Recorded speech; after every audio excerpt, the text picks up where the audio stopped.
సమస్యల పరిష్కారం మండల స్థాయిలో కాకపోవడంతో చాలా మంది జిల్లా కలెక్టరేట్ కు వస్తున్నారు. సంగారెడ్డికి కూతవేటు దూరంలో ఉన్న తాళ్లపల్లిలో ప్రభుత్వ పాఠశాల నిర్మాణానికి 30 ఏళ్ల క్రితం భూమిని దానంగా ఇస్తే ఇప్పుడు ఇచ్చిన భూమికి ఆనుకొని ఉన్న మరింత భూమిని భూబకాసురులు కబ్జా చేశారని బాధితులు ఆరోపించారు.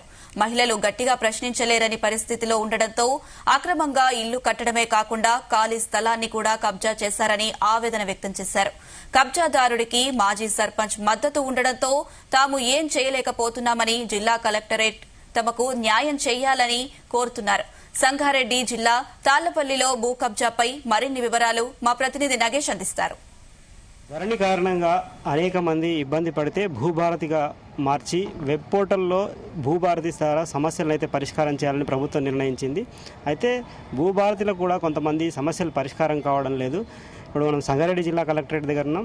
కలెక్టర్కు వినవించుకోవడానికి కొంతమంది వచ్చారు. వారితో మాట్లాడిద్దాం.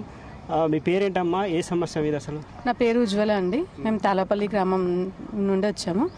అక్కడ స్కూల్ 446 సర్వే నెంబర్ ఉంది. సో అక్కడ మేము స్కూల్కి కొన్ని గుంటలు అనేది ఇచ్చాము. స్కూల్కి అది 1 acre 11 గుంటాస్ ఉంది. ఎన్ని ఏళ్ళ కింద ఇచ్చారు? అది మా తాత ఉన్నప్పుడు, అంటే ఒక 30-40 years నుండి ఇచ్చాం. యాక్చువల్గా అప్పుడు ఇచ్చింది 4 గుంటలే. ఇప్పుడు స్కూల్ మొత్తం 32 గుంటాసే మేము స్కూల్కి ఇవ్వడానికి రెడీగానే ఉన్నాం. అవుట్ ఏదైతే 19 గుంటాస్ ఉంటుందో అది మాకు ఇవ్వండి అని మేము అడుగుతున్నాం. ఎందుకంటే దాంట్లో కూడా మన అపహానీలలో అన్నిట్లో కూడా మా తాత ముత్తాల నేమ్సే ఉన్నాయి. మా శివవ్వ ఉండే ఫస్ట్, మన ముత్తవ్వ శివవ్వ, పట్లలో శివవ్వ, చిన్న పట్లలో శివవ్వ ఆమె నుండి నెక్స్ట్ డైరెక్ట్ మా నాన్నమ్మ పేరు మీదకి వచ్చేసింది సంగమ్మ. ఆమె నుండి ధరణి ఎప్పుడైతే 2018-19లో ధరణి టైంలో పాత పాస్బుక్లో ఉన్న సర్వే నంబరు కొత్త పాస్బుక్లోకి రాలేదు.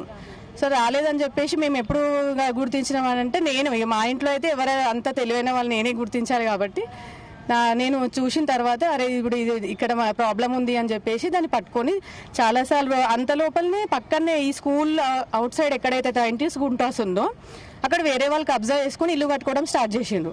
అంటే స్కూల్ ఆనుకోనే కట్టిండ్రు. అది 32 గుంటాస్లో కూడా ఇప్పుడు డిజిటల్ సైన్ చేయలేదు అనే వస్తుంది. మేము అందరం వచ్చి సైన్ చేసి ఇవ్వడానికి కూడా అది 32 గుంటాస్. మిగిలిన 19 గుంటాస్ ఉంది కదా, అదన్నా మాకు ఇవ్వండి. ఎందుకంటే మా ఇప్పుడు ఎవరి సొమ్ము వేరే వాళ్ళు తీసుకోవడానికి లేదు కదా. ఇప్పుడు మా తాత ముత్తాతల నుండి వస్తుంది. మేము స్కూల్కి పిల్లలు చదువుకోవడానికి మేము ఇచ్చాము. మేము ఇప్పుడు కూడా మేము పిల్లల నుండి తీసుకోవడానికి రెడీగా లేము. అది ఎంతవరకు అవుతుందో అంతవరకు స్కూల్ తీసుకొని మిగిలిందే మేము అడుగుతున్నాం. వాళ్ళు ఏమంటారు? కబ్జాలో ఉన్న వాళ్ళు మీరు అడిగిరా? కబ్జాలో ఉన్న వాళ్ళకి అంతా రాజకీయమే నడుస్తుంది సార్.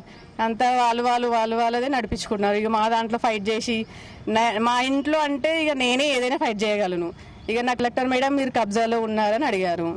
అయితే మా తాత వాళ్ళు ఇచ్చారు కదా భూమి, అయితే అది గవర్నమెంట్కే చెందాలని మేము అనుకున్నాం. కబ్జా చేసినందుకు మేము ఇలా బయటకు వచ్చాము. అంతేగాని వాళ్ళు మరి కబ్జా ఎందుకు చేస్తున్నారు? గవర్నమెంట్ ఎంత ఉందో అంతే తీసుకొని మాకెంత ఉన్నదో మా పేరు మీద ఎంత ఉందో మాకు ఇచ్చేసేయాలి. ఇంకా అందరూ ఒకటే కదా సార్. ఇప్పుడు కబ్జా చేసిన ప్లేస్లోనే ఎంపీటీసీ వాళ్ళు ఉన్నారు. ఇప్పుడు ప్రవీణ్ అన్న ఉన్నారు. అమ్మ ఆయనతో మాట్లాడినప్పుడు నా సైడే మాట్లాడినరు. అవునమ్మా కరెక్టే అమ్మా అని. లాస్ట్కి ఫైనల్గా ఎప్పుడైతే ఎంక్వైరీకి వచ్చినప్పుడు టోటల్ మొత్తం ఇక చేంజ్, ఇక వాళ్ళ సైడే మాట్లాడినట్టు మాట్లాడి అన్న మీరు వాళ్ళ సైడే మాట్లాడుతున్నారు అర్థమైపోయింది అని చెప్పేసినాం సార్. సంగారెడ్డి జిల్లాలో పరిస్థితి, సంగారెడ్డి జిల్లాకు అంటే జిల్లా కేంద్రానికి ఆనుకొని ఉండే తాళ్లపల్లి గ్రామంలో జరుగుతున్న తంత ఇది. అయితే కలెక్టర్ ఇచ్చిన హామీ ప్రకారం తమకు భవిష్యత్తులో అయినా న్యాయం జరుగుతుందేమని వాళ్ళు ఆశిస్తున్నారు. Cameraman Srikanth, Nagesh, Zee Telugu news, Sangareddy.